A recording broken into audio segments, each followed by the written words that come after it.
Baik, halo semuanya. Kembali lagi bersama Caster di podcast Daybak. Kali ini Caster ingin mungkin membahas, men-sharing dan mungkin berdiskusi juga lah ya dengan tentang sedikit curhatan saya pribadi itu yang dimana mungkin ini berkaitan dengan teknologi sih, yaitu investasi. Investasi merupakan suatu kegiatan lah sebenarnya tuh dimana seseorang melakukan transaksi dimana untuk mendapatkan keuntungan tentunya, dimana ada banyak banget instrumen atau alat yang bisa diterapkan di dalam investasi saat ini. Untuk mempelajari investasi sebenarnya bukan hal yang mudah, itu bukan hal mudah, karena ada banyak sekali hal yang harus diperhatikan dan ada banyak sekali ilmu yang harus dipelajari dahulu sebelum terjun ke dalam hal tersebut.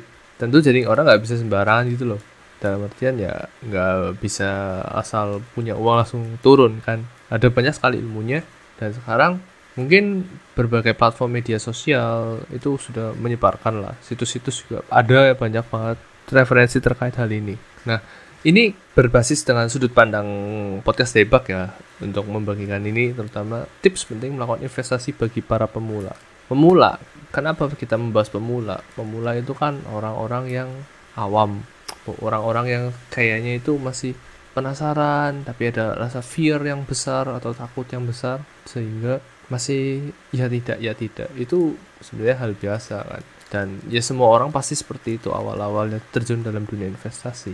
Instrumen investasi itu kan banyak ya, mulai dari reksadana, saham, cryptocurrency yang sekarang sedang tren, terus deposito, udah banyak lah. Tapi yang terpenting itu di saham dan lain-lain tadi itu ya kita harus tahu risknya itu harus diketahui betul, karena ada kan investasi yang bisa menghilangkan uang hingga ratusan juta hingga miliaran tuh banyak sekali, jadi jangan sembarangan lah. Yang terpenting di sini juga saya ingin mungkin sedikit kritik ya, tapi bukan berarti saya ingin menjatuhkan, enggak. Saya melihat banyak sekali konten kreator terutama di media TikTok yang sebenarnya saya nggak terlalu aktif di situ, saya hanya lebih sering lihat konten-kontennya aja, yang dimana orang-orang tersebut itu selalu mengajak, tetapi mereka tidak menjelaskan. Mereka hanya mengajak dan memberikan ini loh cuan-cuannya atau keuntungannya, padahal resikonya juga besar banget, nggak boleh dipandang sebelah mata. Ya itulah, karena ini juga lah yang membuat saya sebagai caster tuh merasa saya harus buat ini juga, sebagai bisa dibilang ya untuk memberitahu lah bahwa sebenarnya hal-hal tersebut itu ada ilmunya gitu loh. Jadi nggak sembarang asal turun, nggak sembarang yang penting saya dapat cuan saya nggak peduli, itu nggak bisa. Apalagi ekonomi di Indonesia sedang seperti ini akibat pandemi corona kan, dan itu nggak bisa kita tolak gitu loh. Yang hanya bisa kita lakukan adalah adaptasi itu juga nggak gampang kan. Adaptasi itu tergantung orangnya juga, tergantung mindset. Inilah mengapa mindset positif itu penting banget ketika seseorang melakukan investasi. Secara kita kalau jujur, siapa sih orang yang nggak mau untung? Orang pasti pengen untung, entah sedikit banyak pasti pengen untung. Siapa sih yang nggak kepingin sukses dengan investasi? Semua mau, pasti pingin, sekalipun tuh orang-orang yang hidupnya mungkin sedang sulit sekalipun. Ya, nah kita ini orang-orang yang bisa dibilang ya kita sedikit lebih banyak tahu lah, atau sudah pernah mengalami atau sudah pernah menerapkan, mempraktikkan di lapangan. Sekarang memang kalau bisa dibilang terkait investasi itu jauh lebih mudah, jelas dari syarat, dari ketentuan jauh lebih mudah, jauh lebih cepat dan lebih praktis ya. Karena sekarang udah ada HP. Beda zaman dulu yang belum secanggih sekarang, belum ada sebanyak sekarang aplikasinya, belum ada apapun itu. Pemula sendiri itu harus tahu sebenarnya pemula itu umurnya berapa sih. Umur 5 tahun juga itu udah masih pemula kok. Jadi menanamkan terkait investasi itu boleh sejak anak-anak kecil itu oleh para orang tua yang tahu ya, yang tahu. Jadi investasi itu banyak lah, nggak cuma yang terkenal kan emas dan tanah. Apakah salah? Ya enggak. Kalau untuk itu ya nggak salah. Cuma kan kita lihat lagi, kalau untuk anak kayaknya emas susah lah. Kenapa susah? Karena harganya kan tinggi gitu loh. Ya kan, emas tuh tinggi harganya. Nggak mungkin anak SD bisa beli emas, kecuali mereka nabung berapa waktu kan, seperti itu. Termasuk tanah pun sama kan. Yang ingin kita bahas juga adalah tipsnya itu bagaimana sih. Sebagai orang tua juga harus mengajarkan beberapa prinsip ini. Yang pertama tuh ketahui resikonya, ketahui resiko dimana itu bisa tinggi rendah itu tergantung instrumennya lagi. Dan jangan terlalu terpengaruh orang-orang. Yang saya sedih itu sebenarnya ketika saya lihat di TikTok, itu banyak banget orang yang terpengaruh dan akhirnya banyak yang rugi, nggak sedikit. Bahkan mereka ruginya bisa ya puluhan atau ya setidaknya berapa juta lah. Itu yang tanggung jawab siapa? Nggak ada kan? Nggak ada yang tanggung jawab di situ. Jadi kita harus tahu gitu loh resikonya. Jangan terpengaruh lah. Sebelum terpengaruh, benar-benar terpengaruh ya kita harus pakai akal sehat. Dengan akal sehat itu kan kita jadi bisa mencari referensi. Referensi itu banyak di internet kok, yang entah terpercaya atau tidak, tapi setidaknya rata-rata jawabannya ya bisa dipegang lah. Dampaknya itu apa, terus bagaimana resiko, terutama negatifnya dulu deh. Orang-orang tuh harus tahu negatifnya dulu baru positifnya. Kenapa? Bukan untuk menebar fear atau ancaman tadi atau rasa takut tadi, bukan. Tapi dengan kita mengetahui negatifnya kan pasti kan orang-orang lebih berjaga-jaga. Tapi jangan terlalu berhati-hati juga, nanti takutnya kita nggak mendapatkan apa yang kita inginkan juga, seperti itu. Yang kedua, punya tujuan. Investasi harus punya tujuan. Sebagai orang tua ketika mengajari anaknya juga harus ngasih tahu tujuannya. Nih loh nak, kita melakukan investasi tujuannya untuk ini, untuk supaya nanti kamu ini bisa beli ini atau apa, untuk hidup supaya nanti anak lebih baik kan, juga sebagai salah satu acuannya di situ. Karena yang namanya tujuan dalam investasi itu bukan jangka 1-2 bulan, minimal yang baik itu 6 bulan, 1 tahun, 2 tahun, atau bahkan lebih. Ada yang sampai 10 tahun, bahkan 20 tahun juga mungkin ada ya gitu. Tapi kan kita kembali lagi lihat alatnya. Maksudnya apa yang kita gunakan sebagai metode investasi itu kan penting banget. Terus tujuannya ini penting supaya sejak awal tuh fokus. Karena ada orang yang tujuan investasi itu untuk membayar biaya anak sekolah, membayar pengobatan, DP rumah, pembangunan renovasi rumah, banyak lah seperti itu. Ini juga harus ditanamkan pada anak atau orang-orang awam, pemula. Kemudian jangan pada satu tempat atau diversifikasi kalau nggak salah namanya itu. Kenapa jangan satu tempat? Kan tadi kan banyak tuh. Jadi ketika kita sudah mendapatkan untung di suatu investasi, maka pindahlah ke investasi lain. Mungkin rasanya memang berat, tapi ketika kita punya kolam tidak cuma satu kan, otomatis kesempatan untuk mendapatkan keuntungan jauh lebih banyak kan.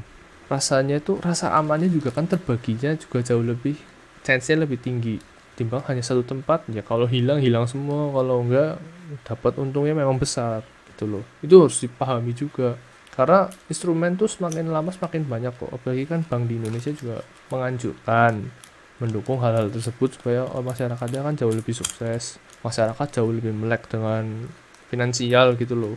Ini kan juga berhubungan dengan teknologi. Kenapa? Karena sekarang gadget pengaruhnya besar banget kan. Orang bisa membeli sebuah emas hanya dengan akses di suatu tempat, aplikasi terutama. Teknologi tersebut kan penting gitu loh. Apalagi yang namanya transaksi e-commerce atau apapun itu sekarang bergantung sekali dengan nama investasi ini. Seperti itu. Ini juga harus diberitahu pada pemula atau anak muda. Kemudian pakailah istilah uang dingin. Uang dingin mungkin masih banyak yang nggak tahu ya. Bahkan saya lihat di TikTok, di Twitter, dimanapun masih banyak yang bertanya apa sih uang dingin itu. Uang dingin adalah uang yang dimana dimiliki seseorang dengan kondisi tidak untuk dipakai untuk kebutuhan sehari-hari. Jadi ini ibarat tabungan lah. Tabungan itu bisa diinvestasikan dengan instrumen yang sudah dipilih. Itu bebas. Jadi pengguna itu nggak ada rasa takut ketika nanti terjadi loss atau profit, itu udah nggak dipikirkan lagi. Terutama ketika loss, entah lossnya sedikit atau banyak, itu sudah nggak takut karena memang sudah fokus gitu loh. Tinggal menunggu waktu kan.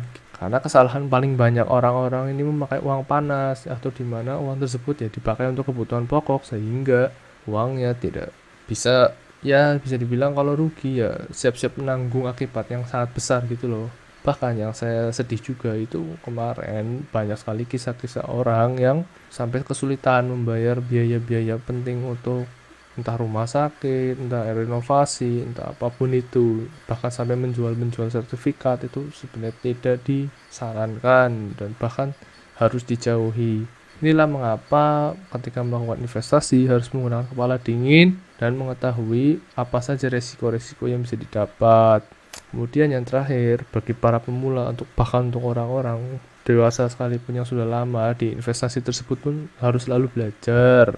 Belajar di sini tuh banyak, bagaimana saya meng-spend uang saya atau saya menyalurkan uang saya, bagaimana saya membuat rencana-rencana pattern tadi, terus kemudian bagaimana saya harus menyikapi ketika saya loss terutama.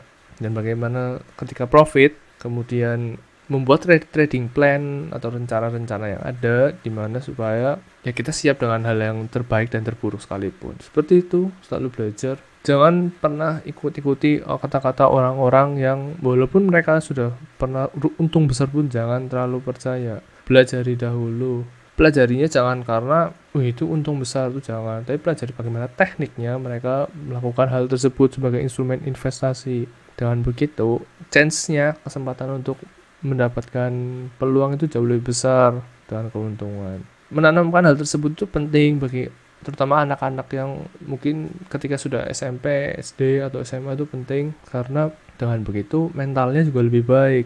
Masalah terbesar adalah mental. Mengasah mental itu penting. Ketika seseorang sukses, maka mentalnya akan baik. Ketika mereka menghadapi rugi sekalipun, mereka juga sudah punya mental ketika ya bisa dibilang plan A sampai Z itu. Seperti itu. Itulah kenapa kali ini podcast Debak ingin mengajarkan tentang tips penting melakukan investasi supaya orang-orang itu nggak salah gitu loh. Terus jawabannya, apakah semua investasi itu menguntungkan? Bisa dibilang iya, sebenarnya menguntungkan. Asalkan ya tadi itu 5 syarat itu dipenuhi lah. Jangan sekedar yang penting saya punya investasi, saya punya uang kebutuhan saya pakai aja, itu janganlah. Harus benar-benar bijak karena zaman sekarang itu gak gampang kan, kebutuhan semakin besar dan perputaran uang juga semakin tinggi. Financial freedom itu adalah suatu keharusan atau must untuk setiap orang. Bahkan di negara-negara maju pun mindset seperti ini harus ditanamkan sejak masih kecil. Jadi dengan begitu mereka sudah siap untuk menjalani hidup gitu loh, untuk membeli atau memenuhi berbagai kebutuhan sehari-hari. Nah, seperti itu. Terima kasih sudah mendengarkan podcast ini. Semoga bermanfaat dan semoga bisa memberikan suatu pembelajaran. Saya juga belajar juga di sini. Saya juga mencoba semakin dewasa dan ini sekarang makanya saya share ke teman-teman agar teman-teman semakin bijak. Nggak ada istilah terlambat, nggak ada istilah terlalu cepat, nggak ada istilah negatif atau positif, tapi adalah belajar dan berani mengambil resiko, tapi harus sesuai dengan nalar dan kemampuan. Oke, thank you.